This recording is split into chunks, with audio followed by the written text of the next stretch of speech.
Hello guys, welcome to the channel. So guys, हर कोई नए ट्रेडर मार्केट में एंट्री करते हैं।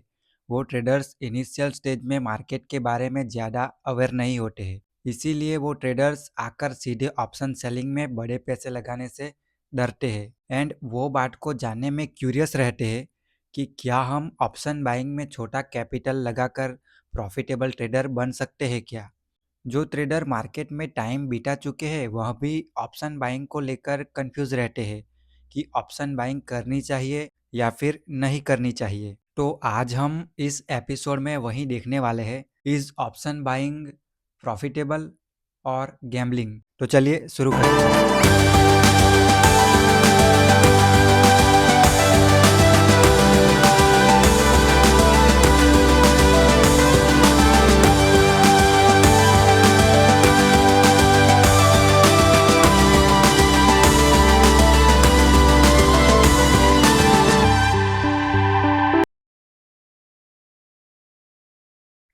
सो गाइस, आप यहाँ पर देख सकते हैं कि ये जो चार्ट है वो स्पॉट चार्ट है बैंक निफ्टी का।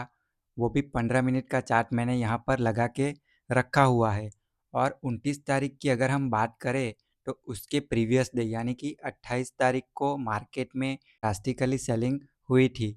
तो उसी के बेसिस पर उसी के फॉलो थ्रू के लिए हम क्या करेंगे, दूसरे दिन भी मार्केट में अगर सेलिंग करना चाहते हैं तो हम सुबह में ही मार्केट में ट्रेड करने की कोशिश करेंगे। सपोज करो कि 29 तारीख को आपने पी साइड कोई ट्रेड ले लिया, वो भी 52,000 की स्ट्राइक प्राइस पे। 52,000 की स्ट्राइक प्राइस पे कोई ऑप्शंस बाय कर लिया यानी कि आपने पी बाय कर लिया।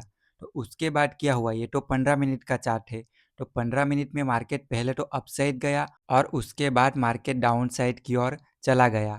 तो स्पॉट चार्ट में हमें मार्केट में ये जो रेंज मिली, मार्केट जो हमारे अगेंस्ट गया वो 200 पॉइंट के अराउंड हमारी अगेंस्ट मार्केट स्पॉट चार्ट में चला गया। आपने देखा कि स्पॉट चार्ट में अगर 52,000 के अराउंड आपने पी साइड एंट्री की होगी तो मार्केट स्पॉट में 200 पॉइंट हमारे अगेंस्ट चला गया तो आपका एसएल जरूर हिट हो गया होगा। आपको ऐसा ही लग रहा होगा, लेकिन ऐसा नहीं हुआ। हम अब ऑप्शंस के चार्ट में चले जाते हैं। ऑप्शंस में जो 52,000 की स्ट्राइक प्राइस होगी वहां पर हम पी साइड के ऑप्शंस को देखेंगे। तो हमने 29 तारीख का 52,000 का पीई की साइड का ऑप्शंस का चार्ट इस जगह पर लगा लिया है। आप देख सकते हैं कि तीन जो कैंडल बनी पहली, उसकी रेंज आप देख सकते हैं। उन तीन कैंडल में जो लो बना हुआ है वो 670 रुपये और हाई जो लगा हुआ है 15 मिनट की पहली तीन कैंडल पे वो 730 रुपये का है। आप ऑप्शंस के चार्ट में देख सकते हैं कि पहले जो तीन कैंडल की रेंज बनी हुई है वो 200 पॉइंट या 100 पॉइंट की भी नहीं है। यहाँ पर ये जो रेंज है वो 60 पॉइंट के अराउंड की रेंज बनी हुई है। तो आप पहले 1 मिनट के चार्ट पे, 5 मिनट के चार्ट पे या फिर 15 मिनट के चार्ट पर जहाँ पर भी एंट्री करते आपका 50 रुपये का एसएल ऐसे ही हिट नहीं हो जाता। आपका एसएल यहाँ पर सेफ रहता। और उसके बाद मार्केट ने 1:3 का टारगेट हमें दे दिया। तो हमने 50 रुपये का जो एसएल रखा होगा उसके अगेंस्ट हमें 150 पॉइंट का टारगेट हमें मिल गया। सो गाइस, आपने यहाँ पर देखा कि ऑप्शंस कैसे बिहेव करते हैं। स्पॉट में भले ही हमने पी बाय किया, मार्केट हमारे अगेंस्ट 200 पॉइंट चला गया, लेकिन ऑप्शंस में मार्केट हमारी अगेंस्ट 60 पॉइंट ही गया। तो आपने यहाँ पर देखा कि ऑप्शंस ने कैसे बिहेव किया और स्पॉट ने कैसे बिहेव किया। जब भी मार्केट हमारी फेवर में जाने वाला होता है तो ऑप्शंस के प्रीमियम काफ़ी ज़्यादा या फिर काफ़ी जल्दी डीके नहीं होते हैं। तो हम उन्हीं चीज़ों का फ़ायदा उठाकर मार्केट में काफ़ी अच्छी तरीके से ऑप्शन बाइंग भी कर सकते हैं। हमें इस जगह पर 1:3 ईजिली मिल गया, वो भी ऑप्शन बाइंग करके। अगर शेयर मार्केट की बात करें तो शेयर मार्केट कोई छोटी चीज़ नहीं है। शेयर मार्केट काफ़ी बड़ा दरिया है। तो वहाँ पर हर कोई ट्रेडर के लिए, हर एक ट्रेडर के लिए कोई ना कोई अपॉर्चुनिटीज़ बनी रहती है। वहाँ पर ऑप्शंस बायर भी मज़े करते हैं और ऑप्शन सेलर भी मज़े करते हैं। लेकिन हमें रूल्स और रेगुलेशन के साथ रहना है। हमारे रिस्क टू रिवॉर्ड फॉलो करते हमें रहना है। अब हम दूसरा एग्जाम्पल देख लेते हैं। जैसे कि आप देख सकते हैं कि 3 तारीख को मैंने बैंक निफ्टी का 15 मिनट का चार्ट ओपन करके रखा हुआ है और यहाँ पर एक कंजिक्यूटिव कैंडल बनी हुई है। ये जो कैंडल बन रही थी 15 मिनट की, हर कैंडल यहाँ पर आप देख सकते हैं कि अपनी प्रीवियस कैंडल का लो ब्रेक नहीं कर रही थी। और उसके बाद अगर आप 5 EMA पर ट्रेड करते तो आपको कहाँ पर एंट्री मिलती वो भी हम देख लेते हैं। आपको ये जो 6 कैंडल है और उसके बाद की जो 7th कैंडल है वहाँ पर एंट्री मिलती, यानी कि 7th कैंडल जो है उसने अपनी प्रीवियस कैंडल का लो ब्रेक किया, यानी कि 6th कैंडल का लो 7th कैंडल ने ब्रेक किया, तो हमें वहाँ पर एंट्री स्पॉट चार्ट में मिलती। अब हम ऑप्शंस चार्ट में देखते हैं कि एट द मनी पे ऑप्शंस चार्ट पे क्या हुआ, यानी कि 52,600 का हम ऑप्शंस चार्ट देखते हैं सीई का, वहाँ पर हमें क्या देखने को मिला। मैंने यहाँ पर ऑप्शंस का 52,600 का, यानी कि हमें जहाँ पर एट द मनी पर सीई को सेल करना था वो ऑप्शंस चार्ट मैंने लगा लिया 3 तारीख का। तो उस जगह पर हम देखने की कोशिश करेंगे कि 6 कैंडल और 7th कैंडल में क्या हुआ। तो ये जो ग्रीन कैंडल है वो 6 कैंडल है और ये जो रेड कैंडल बनी हुई है छोटी सी वो 7th कैंडल है। तो आप इस जगह पर देख सकते हैं कि ऑप्शंस के चार्ट में 7th जो कैंडल है उसने अपनी प्रीवियस कैंडल यानी कि 6th कैंडल का लो ब्रेक ही नहीं किया। तो इस जगह पर भी ऑप्शंस ने कुछ अजीब तरीके से बिहेव किया। आपने अगर कोई भी प्राइस से नीचे से सी बाई करके रखा हुआ है तो आप देख सकते हैं कि आपको एग्जिट करने का चांस यहाँ पर तो नहीं मिला। अगर आप ऑप्शंस बायर है और आपने सी बाई करके रखा है, आप 7th कैंडल पर तो एग्जिट नहीं करेंगे।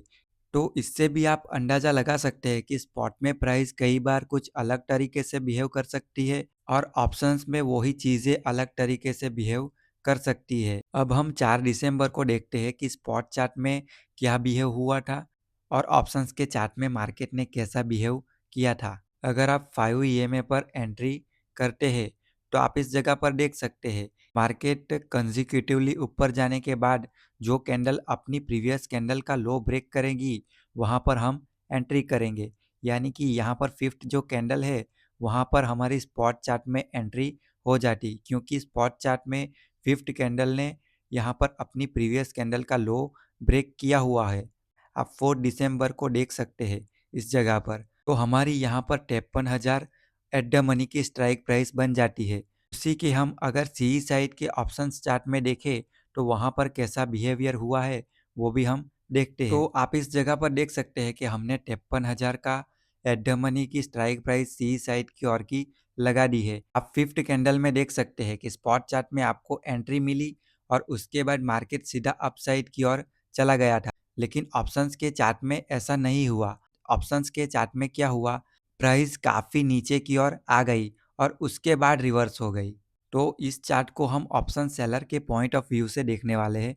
जो भी सेलर ने एंट्री की होगी उन सेलर ने नीचे की प्राइस की ओर एंट्री की होगी, यानी कि 800 रुपये की प्राइस की ओर एंट्री की होगी, क्योंकि स्पॉट में भले ही आपको छोटी सी टेल देखने को मिल रही है लेकिन इस जगह पर ऑप्शंस में काफ़ी बड़ी प्राइस नीचे की ओर चली गई थी और उसके बाद मार्केट रिवर्स हुआ।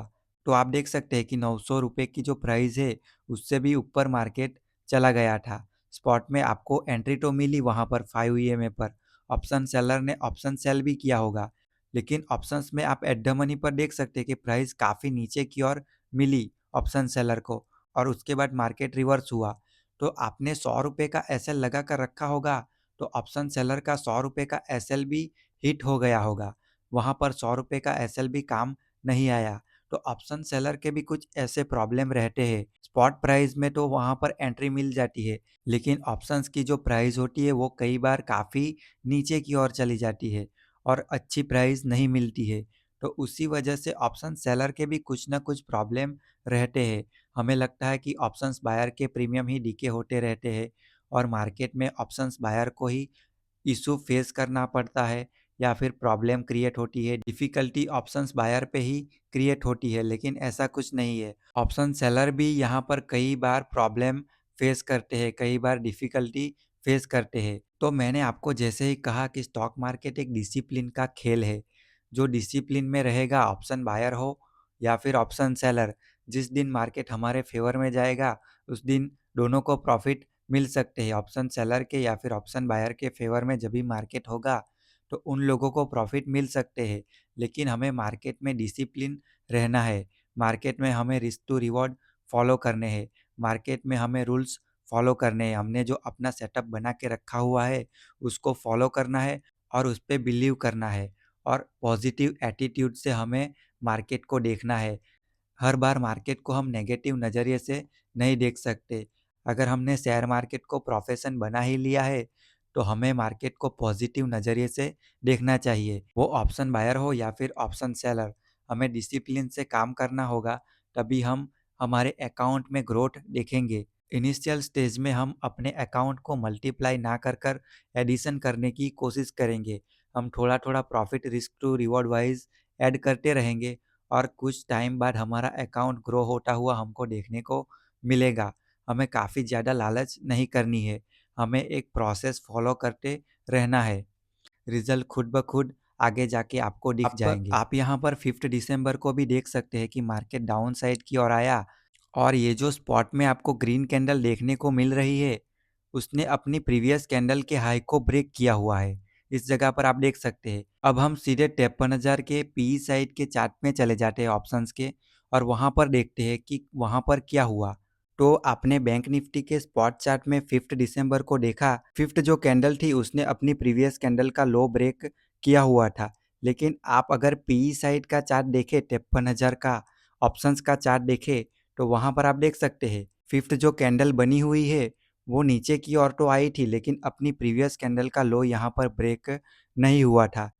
यानी कि ऑप्शंस की प्राइस यहाँ पर ऊपर की ओर जाने के लिए सस्टेन कर रही थी।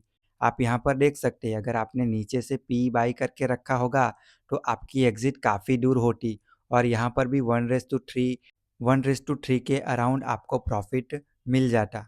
तो कई बार हम स्पॉट को देखकर सोचते हैं, या फिर हम जो सोचते हैं कि ऑप्शंस बायर ऑलवेज लूज करते हैं मनी और ऑप्शंस बायर के प्रीमियम ही डीके होते रहते हैं मार्केट में, ऑप्शंस बायर के लिए मार्केट में कुछ नहीं है कमाने को, या फिर ऑप्शंस बायर लूज़र है, तो ऐसा नहीं होता। ये तो हमने अपनी मेंटालिटी बनाकर रखी हुई है, वो यहाँ पर गलत होती हुई हमें दिख रही है।